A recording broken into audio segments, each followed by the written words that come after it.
Hello, everybody. Welcome to Mostly Mondays with Megs. Thank you for coming. And let's see, I'm going to make sure that I'm going live on all the platforms. Here we go. Hi, everybody. Hi, Butch. Hi, Big Ben Lewis. Hello. Hello. Okay, so as you guys know, those of you who've been following me, I am having conversations about what most people call self-esteem, and confidence and self-love, which they're actually a little bit different. Those energies are a little bit different, but really what I'm talking about is the feeling and the knowing that, hi, Kara, that we have the capacity, that we believe in ourselves and we trust ourselves to do the things that we know will create a successful life, that we have it in us, that we have what it takes, that we can be the person that's successful, that we can make the choices that will bring about the lives that we're asking for, and that we're able and willing to take the actions that can make that possible. That's what I mean by self-esteem, self-confidence, self-love. All of those things are part of what I'm talking about. Because sometimes when I'm working with a client, sometimes what's in the way is they don't love themselves. And so they don't allow themselves to be as successful as they want to be. And so they're spending so much time like beating themselves up and feeling like they don't deserve and things like that. And then there's some people with confidence issues, which confidence is being able to take the actions you know you want to be taking, right? So let's say you tell yourself, like, I want to get up tomorrow morning and I want to go to the gym and I want to care for my body. And you don't do that. Then you actually basically just took a little chunk out of your confidence, because confidence is the knowing and trusting that yourself to do what you say you will do, in particular for you.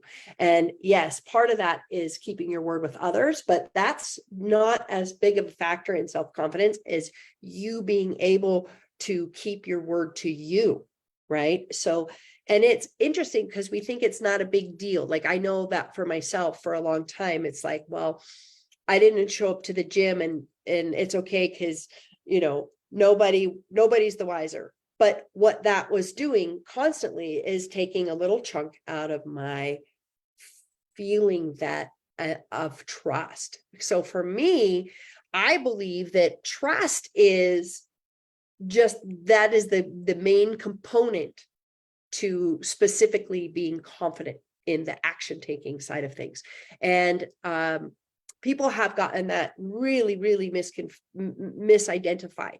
They think that they're waiting for confidence so that they can do the thing, but confidence is built by doing the thing. Confidence, you've got to develop the capacity to take action, even when you don't want to, even if you're scared, even if all the things, right? And so stick with me, because I'm going to give you a tool to support that piece of confidence. Okay. So, and you know, on the esteem side of things, if you just don't feel like you're worthy, if you just don't feel like, you know, like I was raised the baby of 14, and it's super growing up, everybody was really a lot older than me in my family system. Like my brother that was closest to me was 7 years, and I had a sister that was 28 years older. So I was quite a bit younger.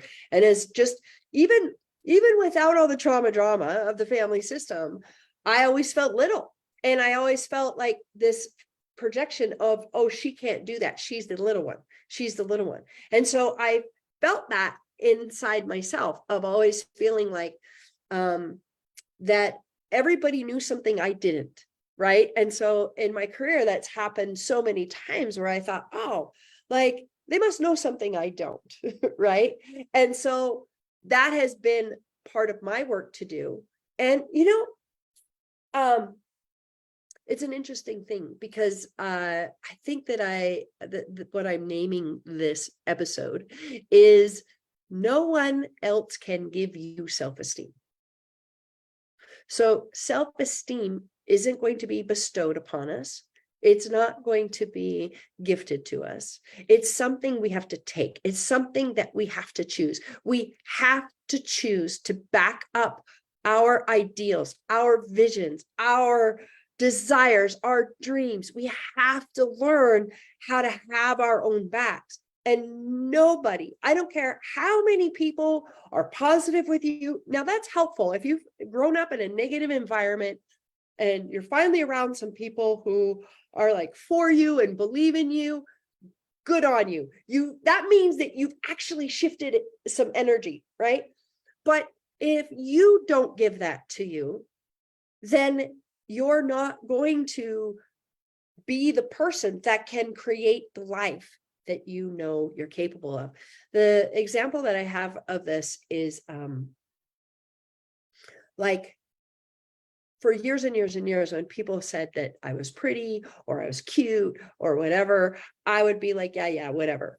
Right. And in part of that was part of my growing up, right? Because my brothers would like tease me and call me homely and ugly and all this other stuff.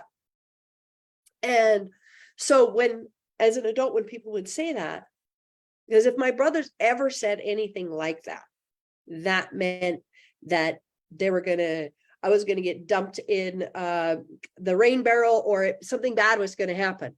And so I learned to kind of keep that out, right? And I realized that it didn't matter how cute or pretty or whatever that anybody else thought I was, that if I actually didn't feel it, that I couldn't receive that from other people. So at some point I had to let go of it being about anybody else. And I had to choose to own my own beauty, my own sense of self that way. And it's a work in progress, right? Like for the most part, I'm in a whole different place with it. And, I still have bad hair days. There's still sometimes when the thumbnail on these things are so like, oh my God. But it's still ours. And what I noticed over the years that there are some people, now I don't know how it happened, but there's some people that naturally have more self-esteem. And as near as I can tell, it's not necessarily perfect parenting. It's just that they kind of were born with a little bit more of that, right?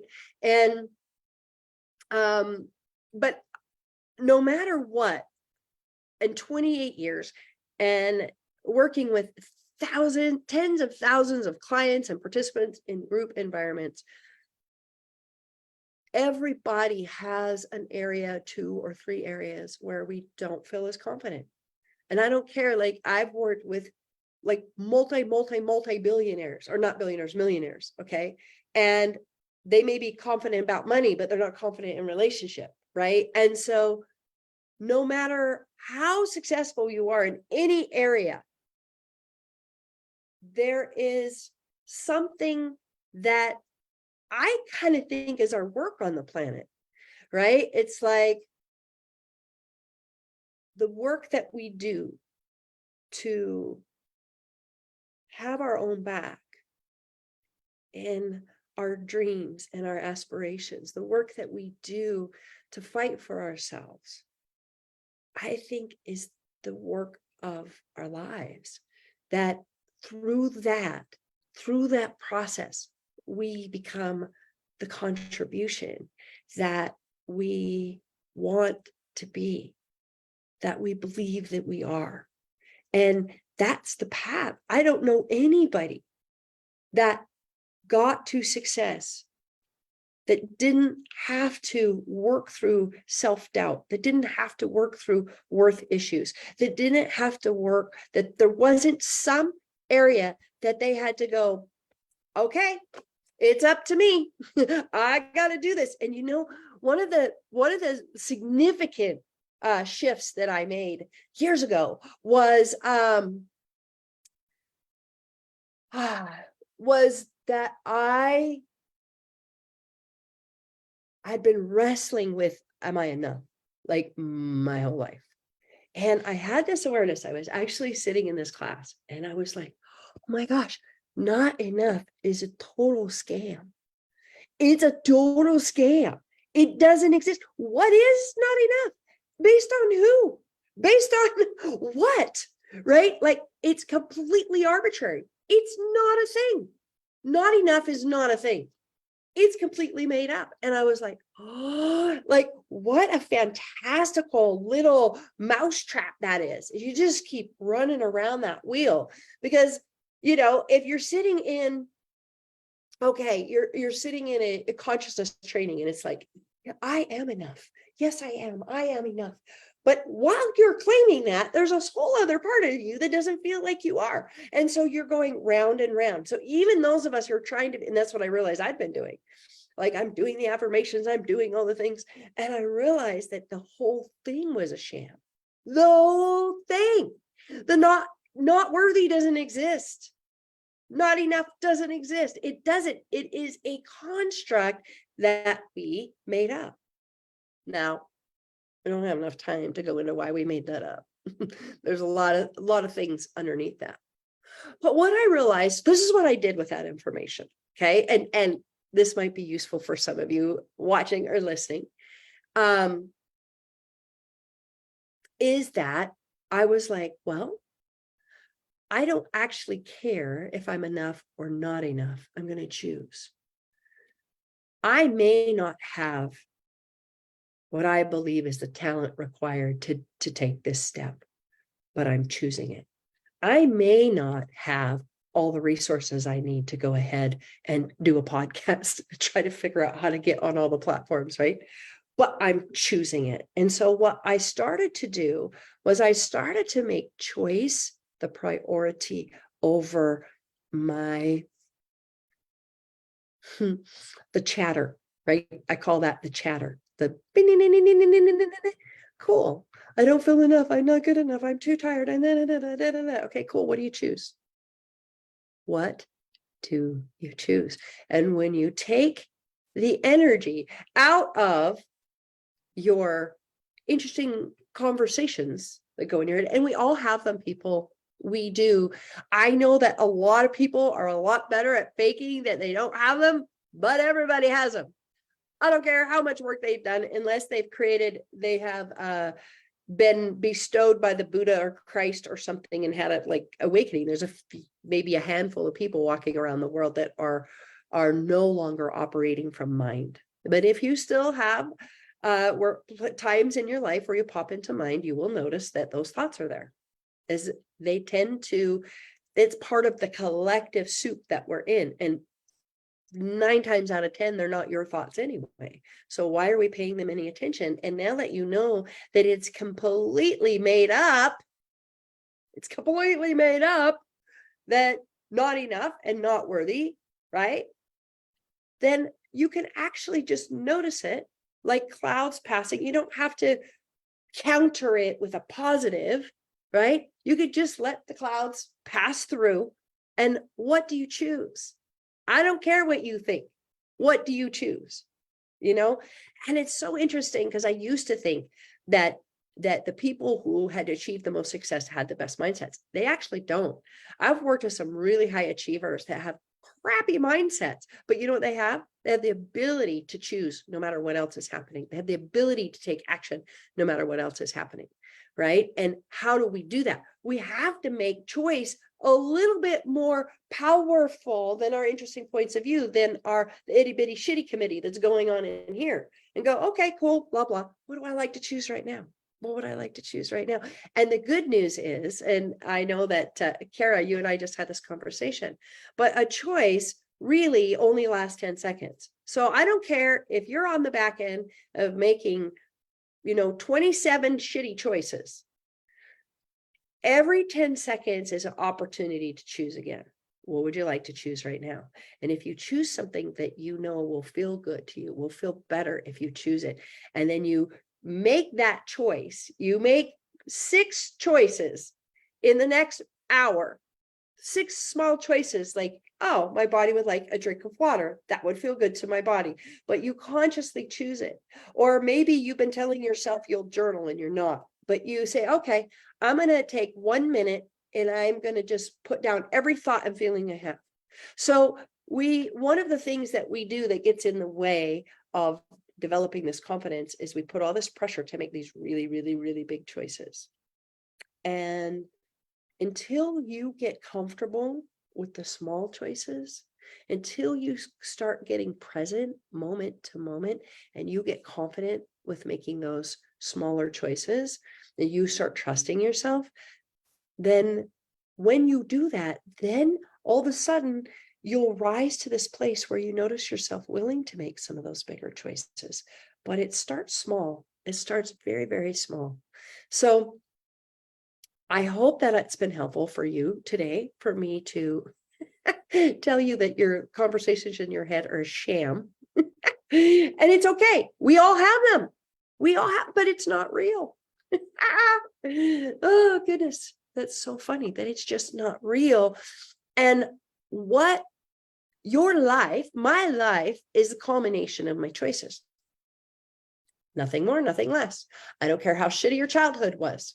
I don't care what your things that have been against you in your life. Your life is a function of your choosing. Okay. So I know this because I've met people in all walks of life, all kinds of history of trauma that have chosen to outcreate it, to have chosen a different life. So wherever you are in this 10 seconds, if you have just totally blown up your life over and over and over and over and over again, I don't care, because one choice can change all of that. One small, tiny choice can change all of that. I remember for like several years, I was like really out of shape. I felt crappy in my body. I was not making good choices. I was not making healthy choices. And I ended up with pneumonia. I ended up in a really bad scooter accident and could barely breathe and barely walk. And I bought this program, a 30-day program of doing 7-minute Qigong exercises every day. And my whole life changed. I'm now working out with a trainer. I have more energy than I did when I was 50. It just started with that small choice. And that's the message that I have for you today is, like, in any area that you're feeling less than confident, like, oh, like, I don't know if I'll be able to go to create my dream house. I don't know. Okay. What is one small choice you can make today? Now, I told you I would give you a process here at the end, but before I give that to you, I want to let you know of a program that I'm doing, a live event at the end of July 28th and 29th, called Selfesteem is Sexy. And it's where for a day and a half, we're going to take you through the processes that connect you to the power, the authentic power that you have to create your life, and that of rebuilding the trust. Now, here's the thing. You can watch this podcast. You can follow me online. You can follow other people. You can read books. But mostly, we don't do the work that way. It's actually when we come together in consciousness in live groups where we actually do the work we need to do to change. And I promise you, if anything in any of these podcasts is resonating for you, and you know that there's a whole other level of contribution, of possibility, that you just know that you're more than the results you're currently creating, I would highly invite you to sign up for that. It's in Salt Lake City, but I will be live streaming it around the world. So wherever you are in the world, you are welcome to join through live stream. We will have somebody running the live stream, so your questions will be asked in the space live with me. And I have a DJ. We're going to have so much fun embodying and feeling the truth of who you are and what you're capable of achieving. You will leave that weekend feeling confident to really, really go to that next level, whatever that is for you. Like high achievers, their next level might be looking at rest and play. Like I am working with a real high achiever right now that's what the big thing for him is, getting into play. That's his big goal, right? So what is that for you? What is it that you most want to achieve, to be? What is your next level? I promise you, there is esteem, self-love, or confidence in the way of that if you're not creating it for yourself. So come in, let's handle that stuff, because that stuff isn't real. We've taken it on from our culture. We've taken it on from our family systems. The doubt that you have inside yourself isn't real, but you need to have an experience of knowing that that's bullshit, and knowing the truth of the power that you are and that you have to manifest your dreams. So there will be a link. I don't have it there right now because I'm talking to you, but there's going to be a link for where you can sign up for the workshop. And there's still an early pay option for you today. And so hop on, get on it. But here is the tool that I have for you. It is, so there's something called a sentence stem, and the sentence stems are basically where you write the very beginning of a sentence, and then you fill in the blank, first thought, best thought. Then you fill out that stem again, and then first thought, best thought, and you do it 11 times. Okay. So, this is a tool that was first introduced by Nathaniel Braden, who is the sort of granddaddy of self-esteem work. That was self-esteem work that was actually useful and helpful. And he used sentence stems to help people rebuild their connection to themselves and their trust to themselves. So it's a powerful tool that I use with my VIP clients, that I use on myself all the time when I want to align with the truth. So if you want to align with the truth, you want to start trusting yourself more, you want to start trusting yourself more to take action, I would invite you to do this process on this issue at least 3 to 5 times. So, and each time you do 11 sentence stems. So the stem is, if I trusted myself 3% more to take the actions I know will create success, I would. I'm going to say it again, and I'll write it in the notes too. If I trusted myself 3% more to take the actions I know will create success, I would. So you're going to write that whole part out. I'm going to say it one more time. And then first thought, best thought, don't think about it. If nothing comes, put the word blank and go to the next sentence. Okay, that the whole part of this is getting out of your head and into the sort of intuitive responses.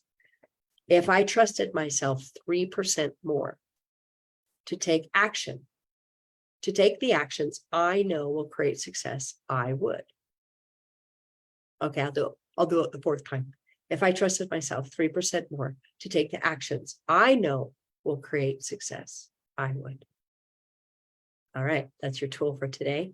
I'm planning on being here next Monday for another podcast. And again, the podcast that I'm doing coming into July will probably be around this topic, because it's a topic that I'm really fascinated with.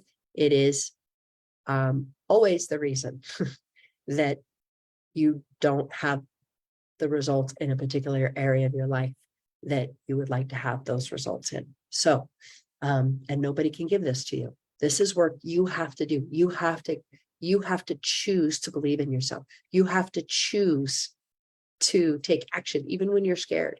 You have to choose to love yourself, even when you do stupid shit. And especially when you do stupid shit, right? You have to choose, regardless of the conversations in your head. You have to be willing to choose the life of your highest choosing. All right, you guys. So thank you for your attention and engagement today. The links will be below soon. I'll put the sentence stem as well. And we'll see you next Monday, same time, same bat station. We'll see you all later.